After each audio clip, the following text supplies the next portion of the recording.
ำแรกที่ลูกเว้าเป็นพอมื่นตาเห็นก็แม่ของเฮาเอาลูกกินนม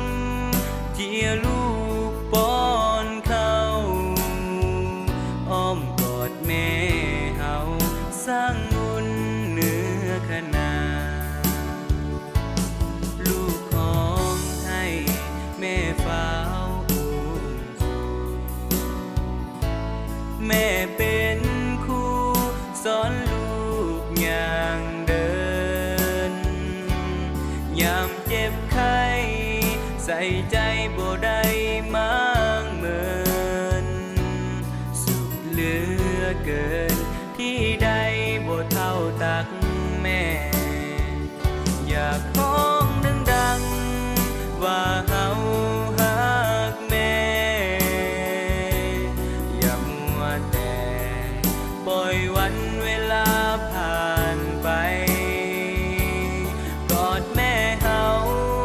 บอกแม่ว่าฮักเหลือใจลูกขออภัยในวันที่ผ่านมาลูกภูมิใจวันนี้ที่ได้มีแม่อย่าอ่อนแอเจ็บปวดใดๆจะเฮ็ดทุกอย่างบ่ยอมให้แม่ห้องไห้สุขใดๆในโลกจงเกิดกับแม่แม่เอ่ยลูกขอสัญญาจะศึกษาสร้างตนบ่ให้อ่อนแอจะเฮ็ดทุกอย่างตอบแทนพระคุณของแม่ยามเฒ่าแก่อาศัยลูกภายภาคหน้า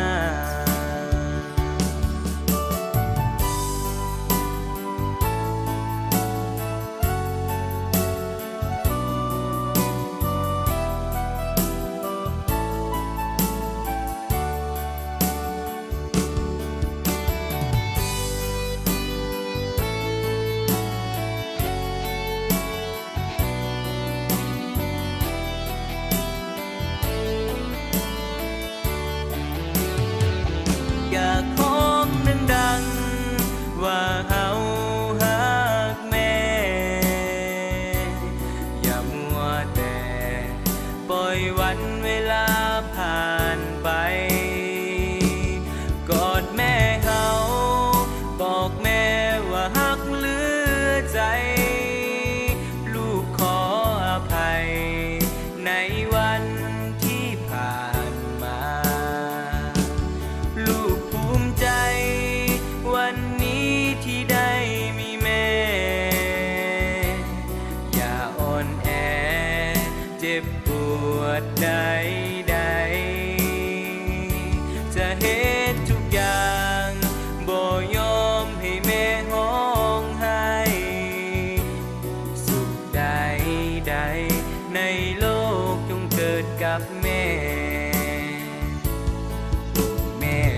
เอ่ยลูกขอสัญญาจะศึกษาสร้างตนบ่ให้อ่อน